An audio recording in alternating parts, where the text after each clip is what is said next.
están? Buenas tardes, una edición más de Sin Vueltas aquí a través de Unicanal. Querido Pedro Bullari, ¿cómo estás? ¿Qué tal, Toto? ¿Cómo te Bien, va? todo muy bien, ¿y vos? Muy bien, muy elegante como siempre. Gracias, sos muy amable, Pedro. Por favor.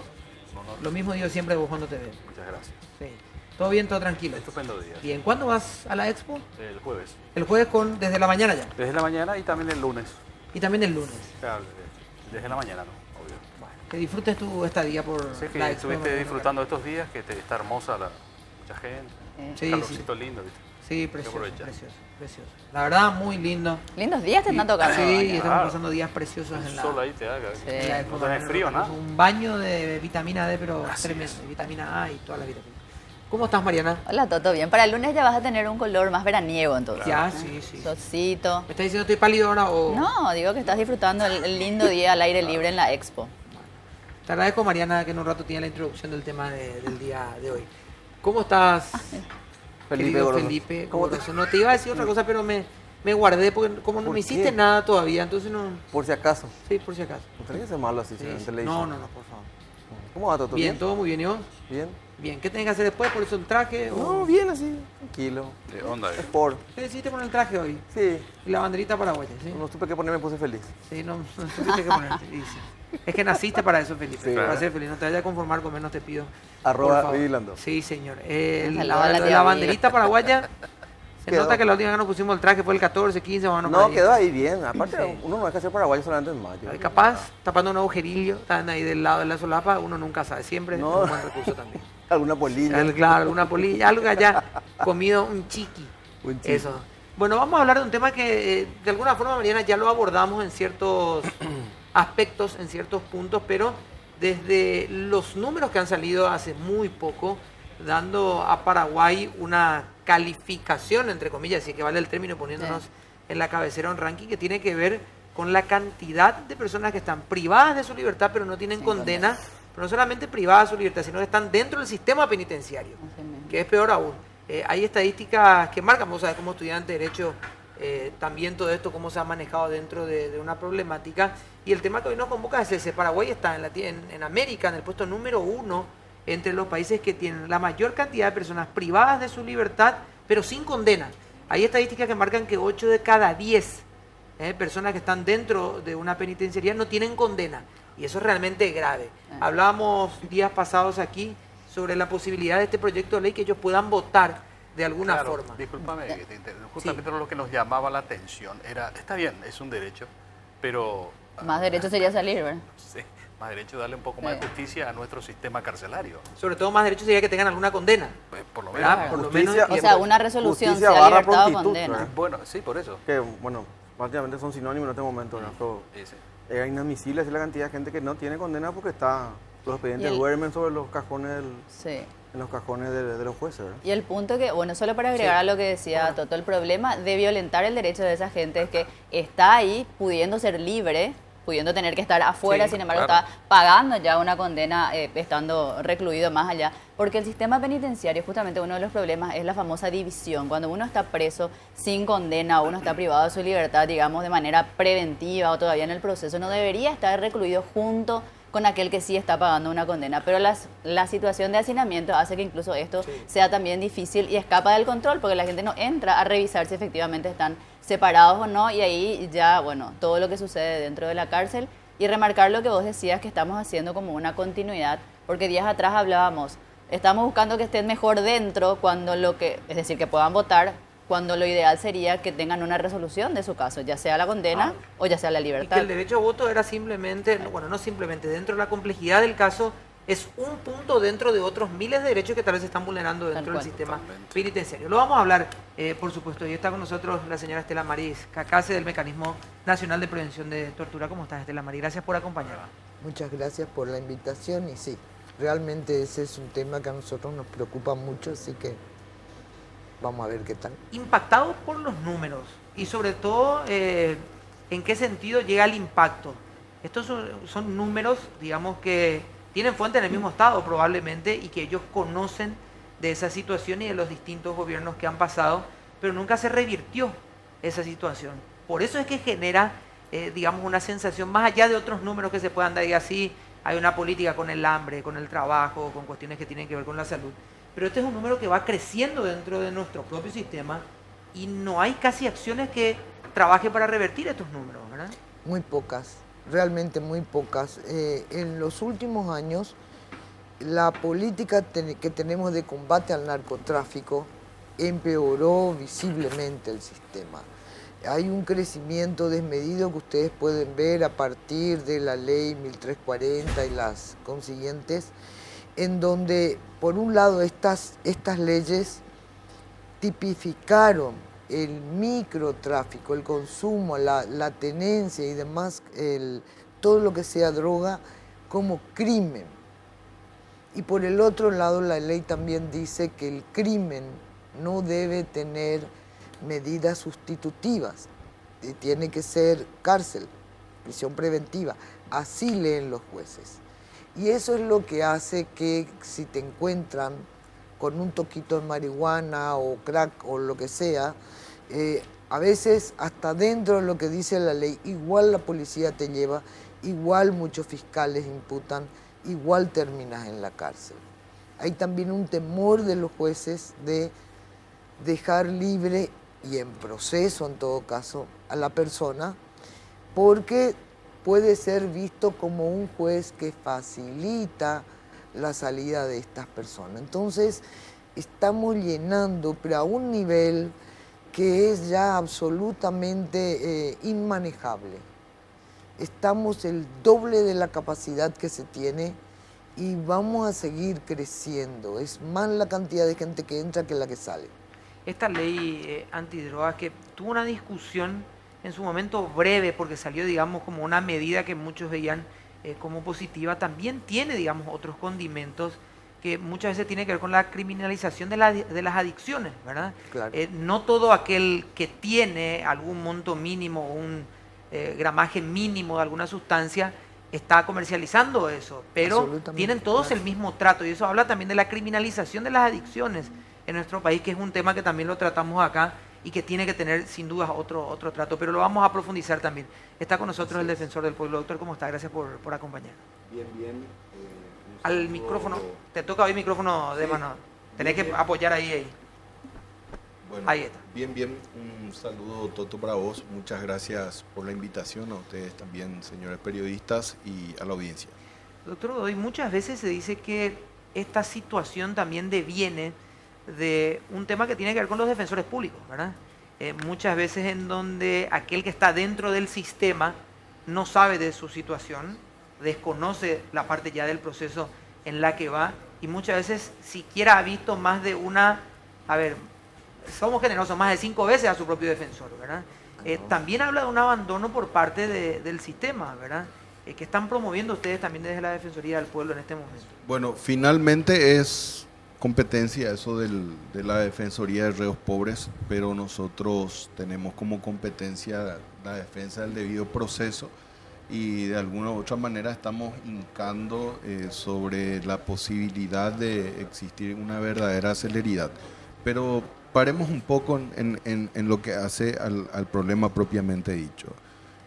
Yo entiendo de que cuando existen problemas estructurales, estos problemas desprenden tanto dogmática como doctrinariamente soluciones estructurales. Ahí estamos escuchando a la compañera sobre una posición bastante clara en el sentido de poder hacer un concepto bastante lógico, bastante jurídico, que no nos damos cuenta. Es decir, en nuestro lenguaje somos inquisitivos, en nuestras posiciones somos inquisitivos, ¿verdad? Y no nos damos cuenta de que eso hace a la esencia del problema estructural. Fíjate cómo estabas presentando el programa, y no es en ningún sentido una crítica con mala intención, sino más bien constructiva. Hablamos de presos sin condenas, como si fuera la condena la única posibilidad procesal que tiene aquella persona privada de su libertad preventivamente, cuando constitucionalmente, y mismo por acción del Pacto de San José y Costa Rica, la prisión preventiva tiene como objeto garantizar y asegurar la culminación de un proceso. No tiene nada que ver con respecto al futuro que hace a aquella persona procesada sobre el fondo de su cuestión. No tiene nada que ver con respecto a su culpabilidad o no. Y lo que decía la doctora Maris es cierto. Vemos en los medios muchas veces condenas anuladas y personas que son posiblemente beneficiadas con alguna salida procesal, pero son personas con grandes cantidades de sustancias prohibidas que terminan saliendo afuera. Pero aquel joven que está por 2 o 3 porritos no sale nunca. Es imposible que el sistema pueda tener cierta humanidad o afectividad en él. Entonces yo creo que acá hay problemas estructurales muy profundos. Nosotros hasta hoy día no contamos con estadísticas científicas que puedan identificar y diagnosticar a la problemática de manera a que a partir de ahí podamos nosotros hibanar una serie de procesos que busquen las soluciones a los problemas. En contrapartida también, doctor, no es ni tratando de salvar mi postura, digamos, de alguna forma ponernos tercos en decir, no, esto es preso sin condena. Sí, ciertamente la prisión preventiva dentro de todos los actores de un proceso es una garantía también de que eso se pueda cumplir. Ahora, la mora, que ya deja de ser una mora de decir, bueno, nos pasamos de un par de meses, hicieron que aquellos que están dentro de prisión, incluso muchos de ellos puedan pasar ya la expectativa de pena que tenían, ¿sí? Entonces ellos sí están presos, no dentro de un sistema que busca la garantía de que ese proceso culmine, sí dentro de un sistema que se ha olvidado simplemente de ellos y que la mora los consumió dentro. Hay casos que hemos visto tremendos de personas que ni siquiera después terminaron con una condena de culpabilidad, eran inocentes. Tardaron muchísimo tiempo en salir de prisión, ¿verdad? Y es importante lo que dice también usted, no hay un diagnóstico de aquellas personas que están dentro y por qué están, ¿verdad? No hay un diagnóstico certero porque ahí no son sospechas, hay una ignorancia plena de lo que ocurre también dentro del sistema penitenciario, ¿verdad? Bueno, pero si queremos trabajar verdaderamente sobre la solución, ¿qué es lo que primero tenemos que saber nosotros? ¿Por qué el preso está privado de su libertad? ¿Quiénes son sus padres? ¿A qué se dedican? ¿Tiene arraigo o no? ¿Cuál es su condición académica? ¿Cuál es su condición cultural? ¿Qué expectativa tiene al salir afuera? ¿Cuáles fueron las condiciones en las que él mismo fue privado de su libertad? ¿Verdad? O sea, un sinnúmero de cuestiones y detalles que tienen que hacer a la riqueza de una estadística absolutamente enfocada con un rigor científico, investigativo, criminológico, penal, ¿verdad? Que nos pueda llevar a un diagnóstico general y a decir, estas son las causas del hecho punible, estas son las personas privadas en su mayoría de su libertad y estas son las soluciones. Pero fíjate, Toto, de que nosotros nunca trabajamos en eso. Y no te estoy diciendo hoy, te estoy hablando de un problema que lo tocábamos nosotros en tiempos de estudiante hace 10, 15 años, ¿verdad? Entonces, evidentemente que el hacinamiento va a ser un problema. Evidentemente que no hay ministro de justicia que va a poder llenar las expectativas. ¿Y qué pasa? Lo llevamos todo otra vez al papel demagogo, ¿verdad? Decir, este ministro no sirve, sí sirve, no hizo tal cosa bien. Bueno, chocolate por la noticia, el hacinamiento continúa, ¿verdad? Entonces yo creo que tenemos que comenzar a trabajar en las cuestiones estructurales, a lo cual nosotros nos comprometimos como Defensoría del Pueblo de trabajar con otras instituciones una vez que tengamos nuestra soñada ampliación presupuestaria, ¿verdad? De poder hacer un equipo lo suficientemente potable para poder hacer ese trabajo, que creo que va a ser fundamental para poder solucionar el problema en unos años, ¿verdad? Sí, así. Vamos a seguir hablando y Pedro ya sé que tiene una pregunta, se adelantó incluso a la presentación de todo. Bien, Pedro, como siempre jugando al anticipo. El fiscal Armida Echeverría nos acompaña. ¿Cómo está, doctor? Gracias por acompañarnos. Buenas tardes, Toto, Felipe, Mariana, Pedro, muchas gracias por la invitación. Y bueno, realmente preocupado también con lo que había manifestado acá el doctor, el defensor del pueblo. A lo que quiero agregar lo siguiente, que aparte del problema estructural, hace falta políticas públicas a fin de poder solucionar este problema en el cual tenemos como Estado, ¿verdad? No se cumple con lo que establece la Constitución Nacional y el Código Penal, que es la reinserción social del individuo. como había manifestado acá el doctor recientemente, ¿qué va a hacer de este ciudadano cuando salga? ¿En qué va a trabajar? Y bueno, como Estado estamos realmente muy mal, ¿verdad? Pasa por una cuestión presupuestaria y también de estructura, ¿verdad? También nos acompaña la doctora Beckerman. Doctora, gracias por acompañarnos. ¿Cómo están? Buenas tardes a todos. Yo soy defensora pública, ¿verdad?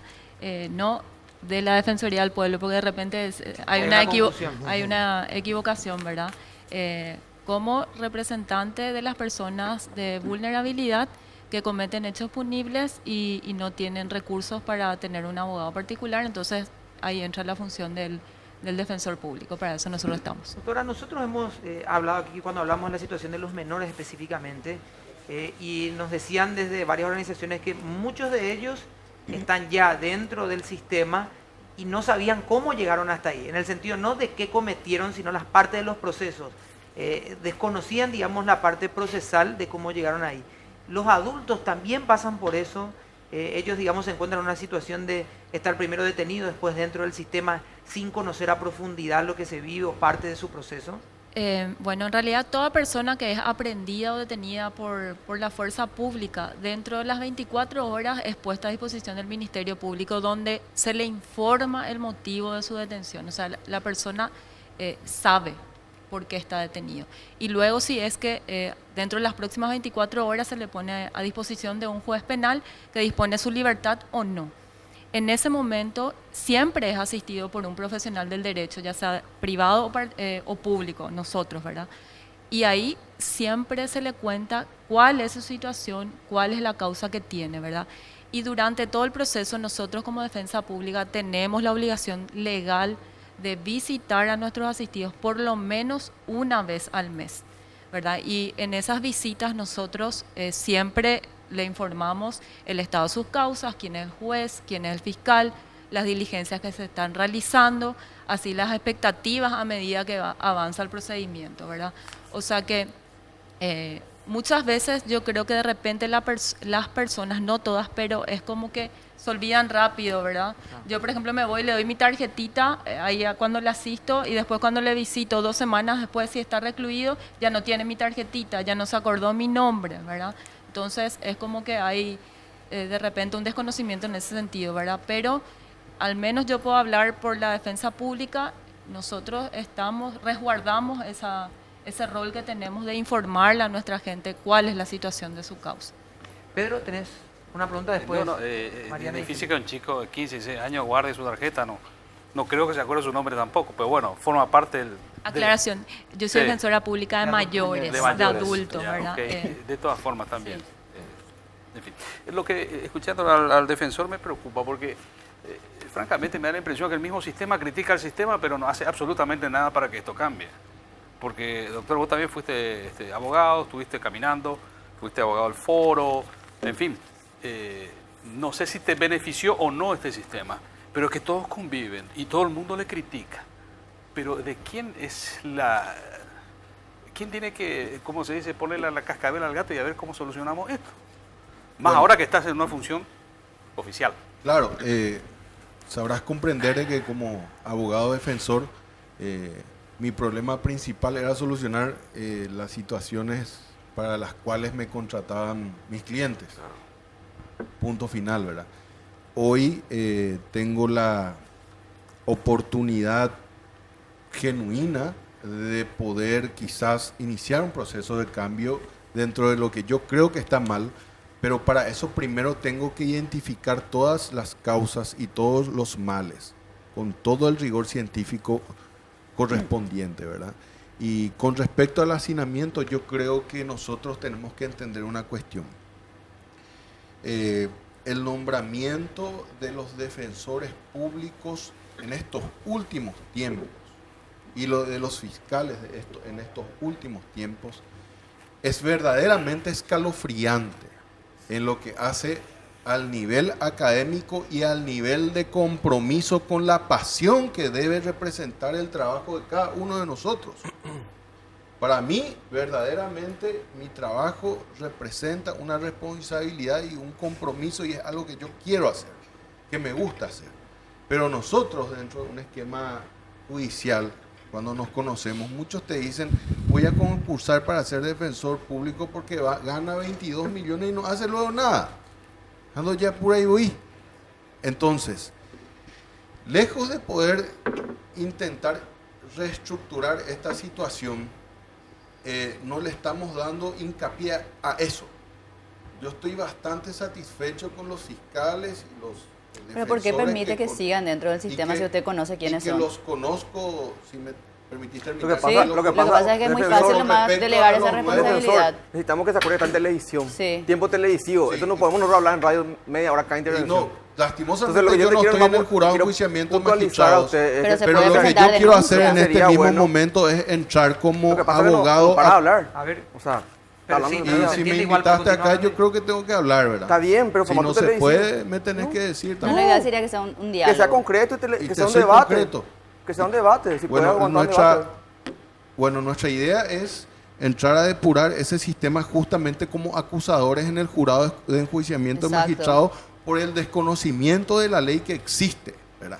En gran cantidad, tanto de fiscales como de defensores. Cuando nosotros podamos cambiar esa cuestión legal, nosotros creemos que vamos a iniciar una depuración importante y vamos a tratar de quedarnos con los mejores fiscales y los mejores defensores. Perdón, una precisión nomás, porque quiero entender. Hoy están impedidos legalmente de ser denunciantes de ese De tipo ser de personas. denunciantes, Ya no, no pueden. y lo hacemos constantemente, pero sí con este cambio legal ya voy a poder ser acusador y ser determinante en lo que sería el cambio de un fiscal o un juez. bueno, tenemos que hacer una pausa. Yo sé que tiene Felipe después ya una pregunta también. ¿Me confirma Elías de que vamos a hablar de Concepción Burger, ¿verdad? En este momento, antes de ir a una pausa. Ustedes saben qué sería de un programa de radio sin el locutor o qué sería de un grupo de rock sin el vocalista, por ejemplo. Imagínense, sería trágico. ¿Y qué sería una hamburguesa sin carne? Eso realmente sería una enorme Triste. decepción. Si llegaron las nuevas Concepción Burger, ustedes saben las variedades de las hamburguesas. La de costilla para los asaderos, la clásica para toda la familia, aquellos que cuidan la figura tienen la hamburguesa, la de Concepción Burger, que llegaron nuevamente y los vas a encontrar en todos los puntos de venta. Ahí donde vas habitualmente vas a encontrar esta hamburguesa de Concepción Burger, que son hamburguesas 100% carne. Vamos a la pausa y ya volvemos.